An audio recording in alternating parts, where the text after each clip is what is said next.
All right, last session of the conference. And this is going to be the most fun session that you've been to at the conference, I promise you. You are going to laugh out loud in this session. You're going to get hungry in this session, and not only because it's 11 o'clock. You're also hopefully going to think a little bit in this session, and what we're really hoping is that you'll take some information back for your teachers and your programs to think about a couple of things a little differently. My name is Thomas Sauer, my co-presenter. My name is Greta Lundgaard. And our goals for the session are the following: that you're going to be able to create a learning target that directly connects to your curriculum. So we're going to talk a little bit about the importance of learning targets. The major portion of our session will be talking about that second goal, developing a sequence of activities, of learning activities that moves the learner from input to output. And then also going to talk a little bit about checking for learning in that connection of that sequence. Before we get started, I thought I would just kind of review a couple of definitions and then get a little bit of input from you. So just a couple of definitions, because in education we like to use lots of words, right? And sometimes they mean the same thing, and sometimes they don't, and sometimes we all think what they mean, and then somebody else means something else. So I don't really care what you guys think this means. This is what STARTALK thinks it means. So in the context of STARTALKs, this is what it means. Outside, there may be something else, but in the context of STARTALKs, this is what we're talking about. When we're talking about the learning plan, this is really what we're talking about. That the learning plan is something that outlines a learning experience, whatever that means within your program. It could be a day, it could be a half a day, it could be an hour, whatever your definition of that is. But those learning experiences are the building blocks of a unit, a larger unit, that has clearly defined objectives to be achieved within a specific time frame. Right? So we're good on that one. It's the next one that causes usually a bit of confusion. It's the idea of a learning episode, right? Okay, so in the sense of STARTALK, we're talking about learning episodes that are parts of a longer lesson, which should not last for more than 30 minutes. Each learning episode addresses a very specific learning target. So it's that teeny tiny piece that leads to a larger one. And then when we're talking about a learning target that drives that learning episode, we are talking about, hello. Those learning targets identify what you want students to be able to do by the end of the learning episode. It should be measurable, specific, and prepare students to meet the larger can-do statements identified in the curriculum. So it's taking another building block, and it's literally like those matryoshkas from Russia, right? You just keep taking them apart until you get to a smaller grain size of it. But the more focused you are, the more likely we will know that students be successful. The way I tell always my teachers what you want them to, what's the learning target?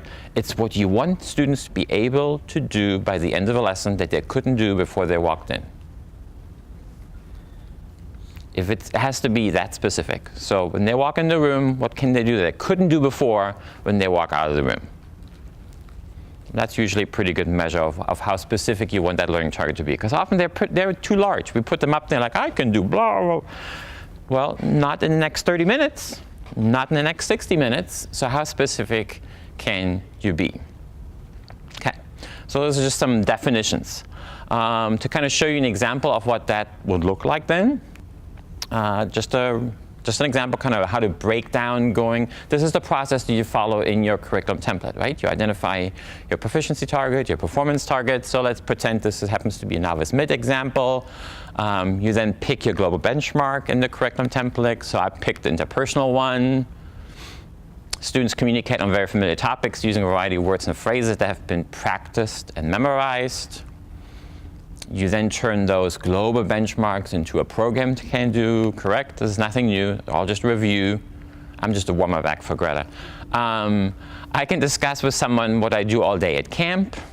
That would be a program can do. In the personal one, you would probably create a performance assessment in stage 2 around that. So some kind of scenario, maybe this one, you meet a new whatever language speaking student on your way home from summer camp, and she's interested, and then you tell them, and then there would be a task following that. You would probably create some formative assessments along the way. You have to in stage 3 of the curriculum template, right? That third column, major evidence, those are really your formative assessments. And then your teachers in the program, when they get to developing their learning plans, have to write their learning targets. And I just started with some. Obviously, these wouldn't be all of them. Just run out of space, there would be a bunch more. But do you see how it kind of breaks down? If you think about a true backwards design, obviously, it goes all the way to teaching forward. We're starting with those learning targets. But everything has a purpose, and everything leads to a higher level. Everything leads to a bigger result. Those are those building blocks. Okay, so that's just kind of a framework for it. But now here's what we really want to talk about. Talk about buzzwords, right? If I interviewed 10 principals and asked them what they thought if a learner-centered classroom looks like, I would get 10 different descriptions, wouldn't I? If I asked all of you in here what a learner-centered classroom looks like, I would probably get 10 different descriptions. This is a big issue for many of our programs, isn't it? And so what we're going to focus on today in this session is really just one teeny tiny aspect of it. It's not that that's the one, the end all be all, but that's one part of it. STARTALK released, I don't know, was it last year, 2 years ago? One of these at-a-glance sheets that kind of talked about what that principle really means. And one of the largest pieces on that sheet was the idea of the gradual release of responsibility, right? And oh, wait, there's another buzzword, isn't it? And what's the easy word to describe gradual release of responsibility without using longer words? You do, I do, that's actually more. Oh, right. First one is I do, we do, you do, which is the bottom line, exactly. And so that's really what we want to focus on in the session today. And kind of have you thinking about this, because this I do, we do, you do happens all the time in every kind of teaching. It's just beginning, middle, and end. And it's not just that you do it in a learning episode, you do that throughout your entire program, right? You release gradually responsibility within a program. If you think about some of those can-do statements that happen in the first day versus the ones that happen at the end, very likely the ones that happen at the beginning of the program is very much teacher-focused because they're providing input, very much the opposite of what happens at the end of a program where the kids are kind of taking over and able to have those conversations or presentations or whatever it is they have them doing. But it also happens within every single day, correct? Probably if you have a day-long program or a half-day program, the morning looks very different than the afternoon. And very likely it's going to go from that I do, we do, you do phase. But it also has to happen within every single lesson. And we're going to show you that it actually has to happen within every single learning episode. Okay? Okay, so we're going to show you a demo lesson that comes out of a completely made-up curriculum that Greta came up with. Mm-hmm. Okay, thank you so much. And I am going to be jumping in and out of my roles. So I'm going to set up a simulation, and you're going to be my class. And then as we walk through the steps, I'm going to be stepping out of that, and I'm going to be putting on my metacognitive hat and making sure that everybody noticed what we just did, okay? Because that is the thing, is the awareness and intentionality about what we do, why we do. So here I am, I'm planning my lesson. I'm teaching in a STARTALK program. And here is my performance target, novice high. I'm sorry, my performance, thank you, Thomas, okay? My performance target is novice high. My proficiency target is novice mid.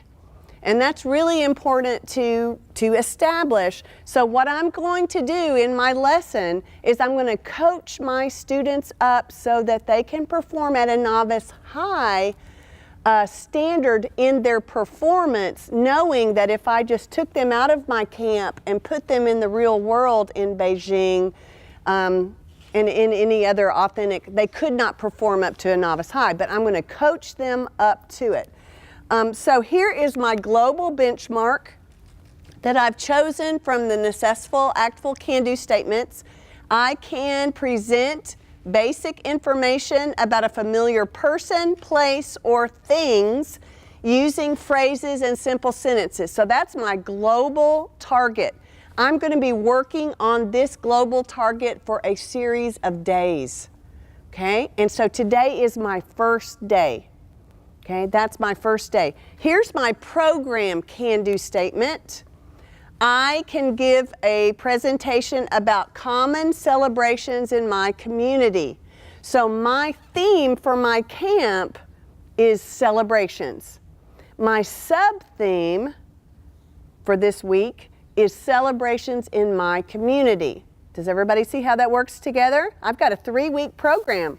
So this is week 1, and so I'm focusing on celebrations in my community because at the end of my program in week 3, I'm going to ask my students to compare celebrations in their community with celebrations in the target culture community, right? Because that is a cognitive skill that I want my middle schoolers and high schoolers to be able to achieve. So you get an idea of my camp profile. Upper middle school to mid high school, novices. The theme of my camp is what? Celebrations. This is week 1. My sub-theme is celebrations in my community. So here's my learning target for this week. Oh my gosh, learning target for this week. I can describe foods offered at the Texas State Fair. Because that is, if y'all have not figured out or you don't know already, I am from Texas, as we call it, the great state. The state fair is going on right now, and we did have the great OU Texas football game last weekend, and OU was victorious. I just got to share that with y'all in case you weren't sure. So this is a significant celebration in my community. So see this learning target, do you see how I drew it out? So here's my global, here's my program can do. Now here is my learning target for this week. So I'm going to be working on presenting information about familiar things, okay, using phrases and simple sentences. And then I'm going to give, by the end of the week, I'm going to give a presentation on a celebration in my community. So today we're working on the Texas State Fair. All right, and what about the Texas State Fair? All about it? The rides, the weather, the clothing I wear when I go to the State Fair? No, no, no, no. I'm focused. What are we going to talk about at the State Fair? Food. Oh, you guys are in for an experience. Okay, so now, now I'm putting on my metacognitive hat. So you see how I have broken down my global learning target. This is what we mean when we say unpack. Okay, unpack. So I have taken the global. Here's my program can do, which means it can be applied to any content or context. And now here's the specific content and context I'm working on today. And it may be today and tomorrow, right? Depending on what my ultimate task, assessment task is for my learners. But you can probably, you'll see from today where we're starting, okay? So I'm going to really focus on 2 things today: describing foods at the fair and saying my likes, dislikes, and preferences and asking others about theirs. What do you notice about these 2 even smaller can-do statements? These are functions. To describe. Can I describe in any context? Say yes or no. Yes. Can I describe at novice? Is intermediate description different from novice description? Is advanced description different from intermediate description? So these are kind of my benchmarks of what a function is. It applies in any context, it's a skill with language, and I can also show proficiency progression along the function. And then my second function is saying my likes, dislikes, preferences, and asking others about theirs. In order to become an intermediate speaker, what do intermediates have to do? Ask questions. So I am going to be coaching up my novices from the get-go to ask questions. Any old questions? All 5 question word type questions? What do y'all think? No. The question that has to do with my learning target. All right? All right, so now I'm going to put my teacher hat back on, and now I'm going to do, here is my presentation, okay? So we are going to talk about presentations in my community, and we're going to talk about the State Fair of Texas. So I might show a video, I might do posters, I might do all kinds of things to set the tone, but now I'm going to do my language teaching. Here is my target for the day. I can describe food at the fair. Any old food? No. Restaurant food? Do y'all know that restaurant food and food at the fair is different? Do you think it might be? Okay, so here is where I'm also going to try to make this relevant to my learners. I've got upper middle school to low high school. Let's say grades 7 through 10. What are the odds of these kids going to the state fair? Pretty high. What are the odds of them eating food at the state fair? Pretty high. Some of them have already done it. Some of them will be doing it. Some of them don't even know they want to go do it yet, but hopefully after today they will. Much more relevant and meaningful to my learners than going to a restaurant and ordering off a menu. Do you get me? Okay, so here's my role. All right, so as teacher, and I've put this little flag up here, or Thomas has put this flag up here. This is the I do phase. It's because remember, I'm going to follow my framework. Again, I'm over here, I'm metacognitively letting you know this is the I do phase. You will see the we do phase, and then you will see the you do phase. This is just an example of how I might do this within a learning episode. Okay? And if my learning episode lasts 35 minutes, I'm not going to cry, okay? Because I'm going to let my learners do what they need to do to be ready for you do. I'm not going to cut them off, okay, just to meet a 30-minute deadline. I'm going to get them ready to do the you do phase. All right, so now I'm back at teacher. So pretend I'm in the target language, and I'm going to be asking some of you to play around with me. Okay, so you can see how I would model this. Oh my gosh, I went to the fair yesterday. How many of you have been to the fair already? Raise your hands. How many of you haven't been to the fair yet? Raise your hands. Oh my gosh, I had the best time. And I'm an older person. I don't ride all the rides. Some people, it's their favorite thing to ride the rides. They like to ride rides at the fair. How many of you like to ride rides at the fair? How many of you don't like to ride rides at the fair? Oh, okay, well, I'm with you. I don't like to ride rides at the fair. Jen, do you like to ride rides at the fair? Yes. Yes, Jennifer likes to ride rides at the fair. Thomas, do you like to ride rides at the fair? No. Oh my gosh, Thomas does not like to ride rides at the fair. I like to eat at the fair. I like to eat at the fair. And so when I went to the fair last weekend, I like to eat cookie fries. I like to eat cookie fries. I like to eat cookie fries because cookie fries are sweet. Oh my gosh. Thomas, do you like sweet things? Yes. Thomas likes sweet things. Jen, do you like sweet things? No. Oh my gosh, Jen does not like sweet things. Well, there's another reason to like cookie fries. Cookie fries are also crunchy. Cookie fries are also crunchy. Sally, do you like crunchy things or sweet things? I like crunchy. Oh, Sally likes crunchy things too. I like crunchy things. I also like cookie fries because they can either be chocolate or fruity. Oh my gosh, see that little dipping sauce? That's not ketchup. Who thinks that looks like ketchup? Oh no, that is not ketchup. That is some kind of strawberry concoction that is just, oh, I love it. And this other one over here, if that one's strawberry, what do you think this one is, class? Chocolate. Everybody say chocolate? Chocolate. Or fruity? Okay, so I like cookie fries because sometimes I like chocolate, sometimes I like fruity.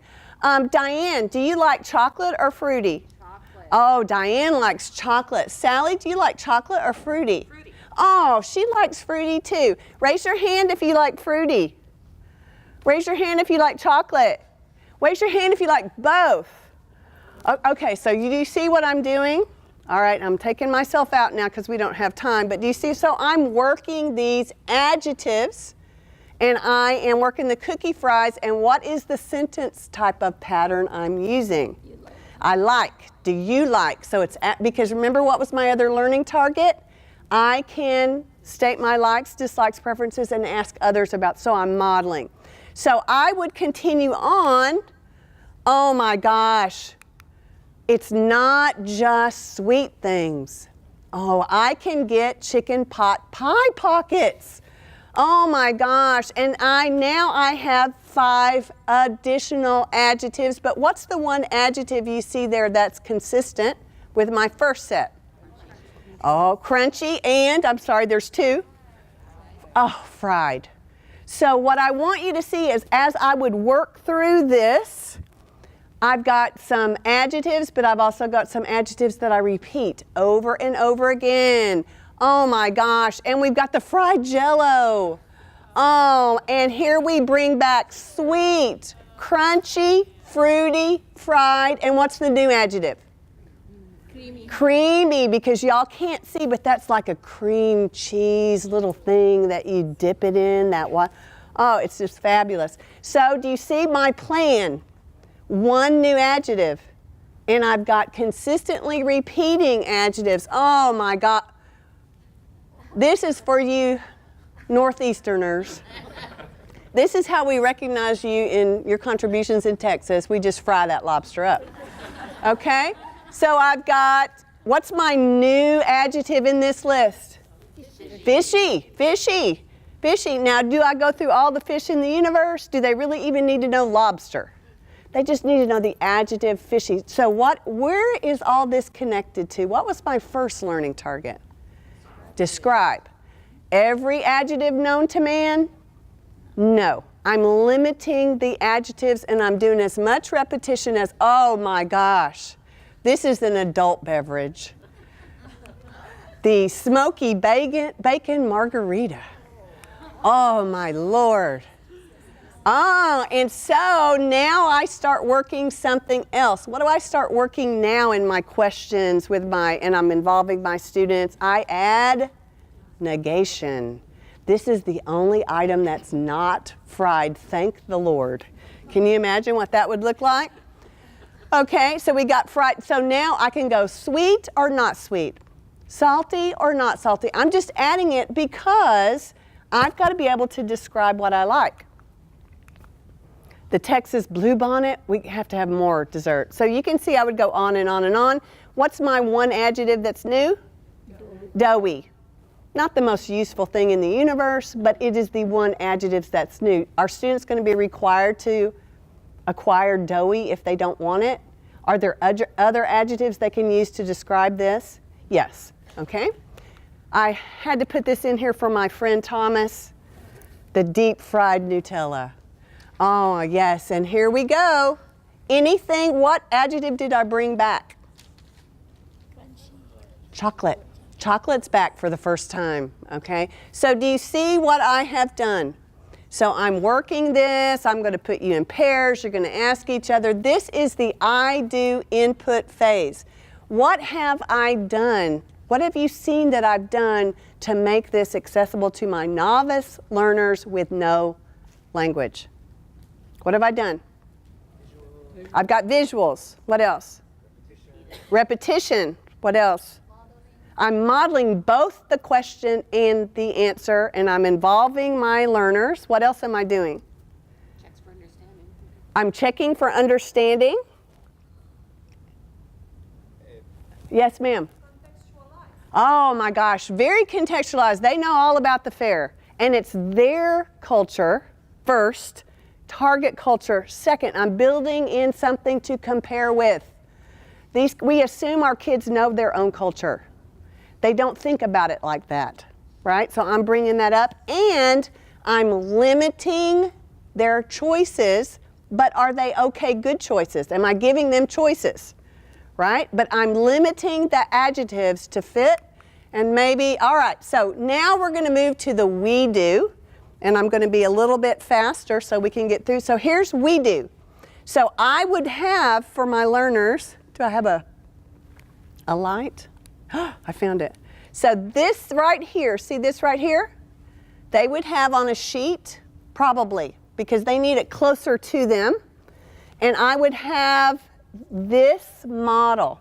And so I would probably do an inner circle, outer circle, or a speed dating line, right? So I would put you face to face with a partner, and this row is partner A, this row is partner B, and you would do this pattern.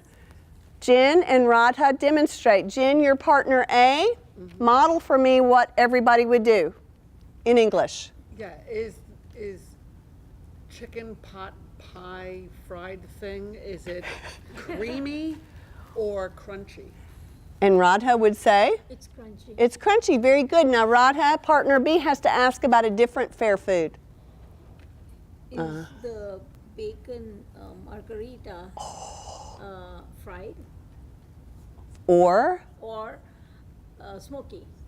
It is smoky. Okay, interesting that she picks the margarita first. That's okay. We won't make judgment. Right. That was perfect. But so I would model. So what are they getting now? What's the we do? What are they getting? An opportunity to do. Now I'm metacognitively thinking, what am I giving them the opportunity to do? Ask and answer questions. Am I telling them which adjectives to choose? No. No. And after we did a few circles, I would probably stop and I would say, hey kids, at any time did any partner ask you about a food item and give you two adjectives that didn't pertain to the food item at all? Because there's always that one person. Diane says, I did. I said, is the margarita sweet or crunchy? And so then I would say, class, so how do we handle that? What do we say there? So I would model how to let my partner know. I would say, do you mean sour? Mm-hmm. It's sour, all right? So also I'm giving them choices, but within the frame I've given them, and they're getting repetition. So that's we do number one, but that's not enough. I've got to have we do number two. Because what's my target is not just describing, but saying what I like and what I don't like. So now I've got my second one. And if Radha and Jen are my good models, or maybe I'm going to use Jen and Sally this time. Sally, your partner A, what question are you going to ask Jen, your new partner? Oh, I like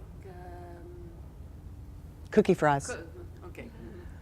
The cookie. What was it? Cookie fries. Cookie fries. I'm having trouble with the original vocabulary. Yes, I know. Now, on their sheet, I would have the name of the item. Okay. Right, Yeah. right. I like cookie fries because they're fruity. Okay, I like cookie fries because they're fruity. And then here is the question. What do you like? I like fried lobster roll because it is fried. Okay, all right. Okay, so again, I would put them in a situation where they're going to change partners, they're going to hear different people. And now, here, this is an important thing. Am I telling them what they have to like? Yeah. I think I've got enough wide variety that they're going to like something, but what do? As teacher, I would model this together.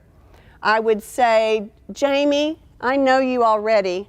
Jamie, do you like any of these foods up here? Because I know Jamie, she's very health conscious and she's not going to eat anything fried. So I already know because I know my learners. I say, Jamie, do you like any of these foods up here? And Jamie's going to say, no. So I would say, gosh, people like Jamie, they need to know how to say what? What does Jamie need to know how to say?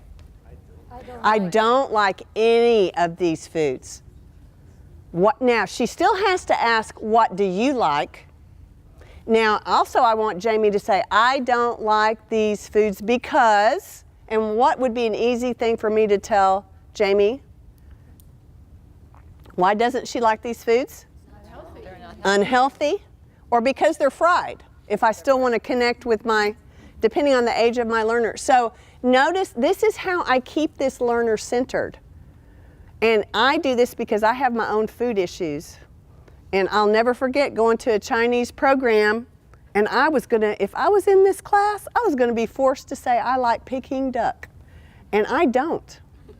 And that's not very nice for me to have to say that.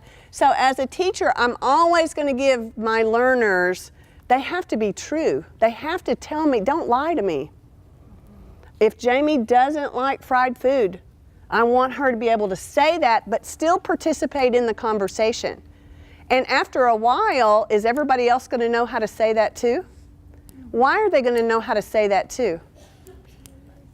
Because who is Jamie talking to? Just the one person at her table? No, she's talking to a lot of people. And as a good teacher, after my students completed this little activity, I would say, Diane, name one of your partners. The name of the person? Sally. Sally. What does Sally like? She likes all of them. Oh, okay. Why? Why does Sally like them? Well, she likes chocolate and she likes things that are sweet. Okay, very good. Right. That's fine. That's fine. Now I'd say, Jen, name me one of your partners that's not Sally. Rosa? Radha. Radha. What does Radha like?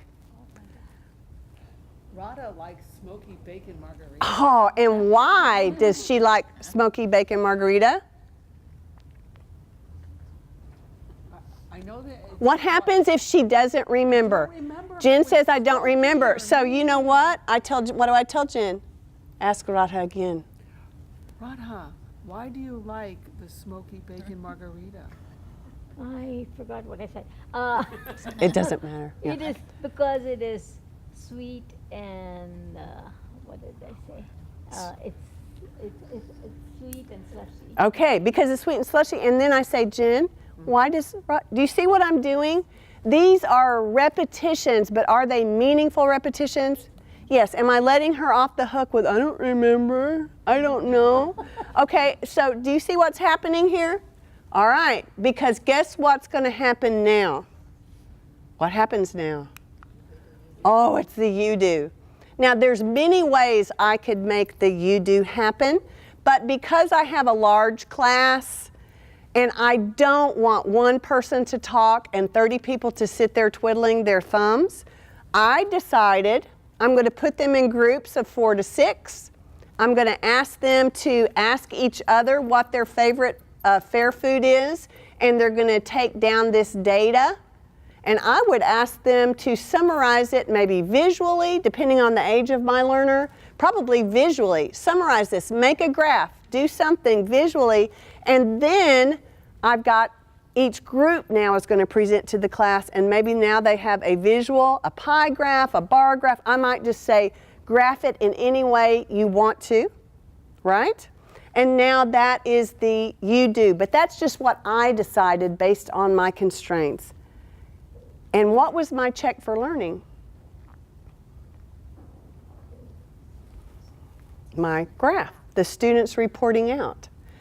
Okay, so do you see how this goes together? And this probably would take 35 minutes, depending on what would make it take longer. What would make this legitimately take longer? And this is important to know. I've got to get my kids ready for the you do, right? And so on this processing piece, I might have to spend a little bit more time. It depends on my learners. I don't know, right? But you do need to feel empowered. Again, there's no ding, ding, ding, 30 minutes, do it now, move on. No, because if they don't know, I can't move on. That's the whole key, right? And so the whole idea of the 30 minutes is to help us see a manageable bite. A manageable bite. Okay? Obviously, this is our check for learning, but there could be different checks for learning, right? This is just the one I chose for this one. All right, Mr. T. That's your check for learning now, because I don't know if you guys noticed, We didn't do it very intentionally, but well, actually we did do it very intentionally, but this whole session is also I do, we do, you do, right? So we did the little input part, Greta did your processing part by demoing and having you guys kind of involved in this, and now it's the part where you guys get to do some things on your own, hopefully. Actually, I'll help you. So, first one, we have two of them. What was the learning target for the demo lesson that Greta just did with you guys? Do you remember?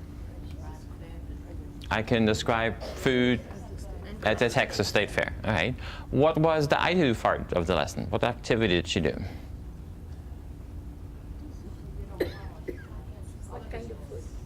All kinds of what? Food. Food? What did she do? What kind of activity was it? Asking questions? Drawing pictures. Yeah, and she did the input, right? Some kind of was a comprehensive input. Yeah, describing it. Gotcha. What was the redo part of the lesson? What happened there? Okay. Interpersonal. It was like a little mini interpersonal task, but it was highly structured, right? Yeah. But you had some choice. Forced choices almost. Right? Yeah, yeah. And then what was the you do part of the lesson? Group work. The group work to Present the results. interview each other, which was really the same thing you had just done, because you almost did it again, but now you did it in a larger group, and then create some kind of visual that would be the ultimate representation of meeting the learning target of describing fair food, food at the Texas State Fair, right? Makes sense. Good. Excellent. You guys pay attention. All right. Then you're ready for this next check for learning to see if you guys can do something else. If this was your learning target for your lesson, say you're a teacher, or this is what your curriculum has said, I can explain what activities I like to do in the summer and ask others what they like to do. Could you create an input activity, a processing activity, and an output activity? Let's do it. At your tables, maybe you can talk to each other, figure out if you can create one activity, one of each, and then we'll share them out.